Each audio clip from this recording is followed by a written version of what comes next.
qui a été déposé par nos conseillers et nous pensons très sincèrement que sur le fond, dans la forme, cette proposition de loi serait rejetée par le juge constitutionnel. Je vous remercie.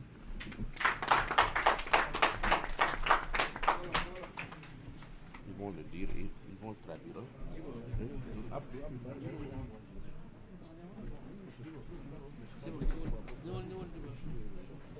Bon, on va donner à nos collègues qui m'ont soirée.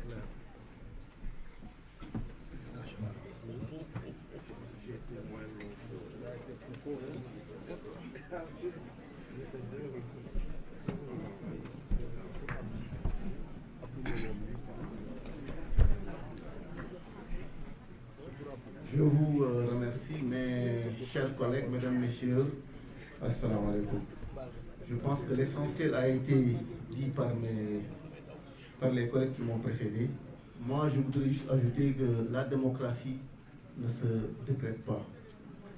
Elle ne se réduit pas à une majorité numérique, elle ne se réduit pas seulement à un scrutin. La démocratie se construit par le dialogue, par le respect des institutions. La démocratie se construit par le respect et la reconnaissance mutuelle entre les acteurs. Nous avons tous vécu ces derniers jours à l'Assemblée nationale lors de la question d'actualité du mois de février,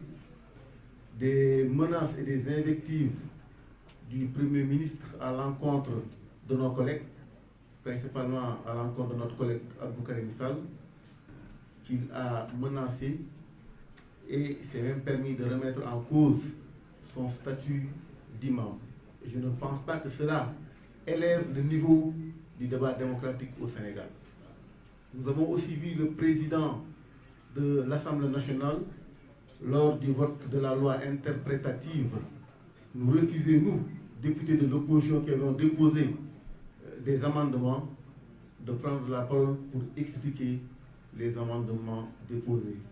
Je pense que cela ne grandit pas la démocratie sénégalaise.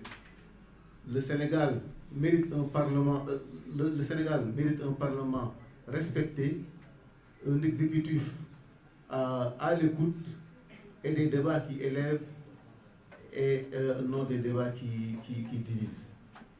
Nous tenons à rappeler à M. le Premier ministre et au président de l'Assemblée nationale à honorer le rang qui est la leur et à incarner l'exigence républicaine, qui commande leur fonction. Je pense que le boycott de la question d'actualité qui était prévue demain, est juste un rappel des règles élémentaires de la démocratie pour dire stop. C'est aussi pour mettre le doigt sur le bouton qui nous permettra tout simplement de redémarrer les activités parlementaires avec beaucoup plus de sérénité et d'efficacité. Voilà en tout cas les quelques mots que moi je voudrais ajouter tout en vous remerciant. Assalamu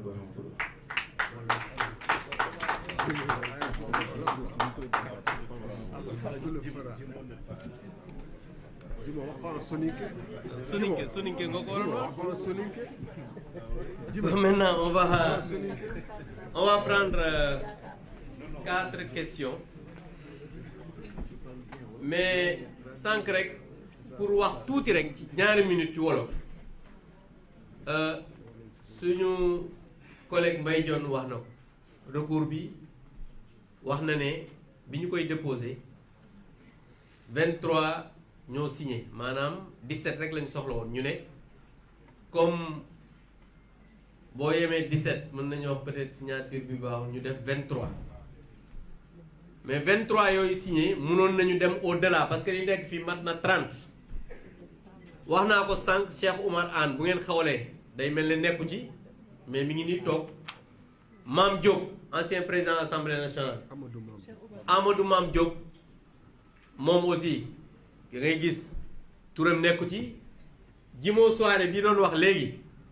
turam nekku ci donc pour wane ne c'est pas ñi bokk ñépp ci mbir mi ñoo signé maa ngi wax aussi dans la presse ñi ngi bind xam nga bu ñu defee liste ñu def Anta Babacar ñépp ñi ci topp booy déposé dañuy wax Anta Babacar et autres ñu bañ parce que nit ñi souvent dañuy wax ne yéen kat gis ngeen diw rek la ñu bind binduñu leen loolu terme juridique kese la mais recours bi ñun ñépp ñoo ko bokk Massamba moomu ko Mademba moomu ko recours de l'opposition républicaine composé de députés parce que foofu doo wax ne groupe bii sax moo ko dañ naan les députés dont les noms suivent loolu aussi baax na ñu leeral ko pour que nit ñi xam ko parce que suñu biir aussi lépp lu ñuy def dañu koy waxtaane donc mu wax leen ne recours bi am nañ yaakaar ne conseil constitutionnel dina rejeter lii nga xam ne mooy loi bi parce que loi bi ñoom dañu ko def te wax nañ leen ko keroog ngeen dégg ko ñoom li ñu bëgg mooy ñenn rek la ñuy viser mooy les forces de défense et de sécurité te ku ne xam na ne les forces de défense et de sécurité am na jamono boo xam ne bu ñu nekkul woon ci réew mi tey jii du ñu toog fii di def conférence de presse loolu ñooñu dañ leen a war a wormaal ñooñu dañ leen a war a jox cër ñooñu dañ leen a war a jox kiiraay ñooñu dañ leen a war a di leen célébrer comme on a fait le 4 avril mais ñooñu politique guñu te ku leen dugal ci politique yaa ngi def musiba moo tax ñu jàpp ne loi bi ñun en tant que représentant du peuple dañ ko waroon a attaquer te loolu la ñu def au niveau du conseil constitutionnel ba pare nag ñu am sañ-sañ yaakaar ne conseil constitutionnel dina lii nga xam ne mooy loi parce que même sur la forme waxoon nañ leen ko cette loi n'est pas une loi interprétative ils n'ont pas déposé un amendement c'est un contre-projet qu'ils ont déposé mais comme ñoom dañoo juum nanguwuñu dañoo juum parce que ñoom ci seen bopp xamuñu dara gis ngeen leen chaque fois dañuy def loo xamante ni nii mbiru amateur la loolu nag fañ ko waroon waxee wax nañ ko fa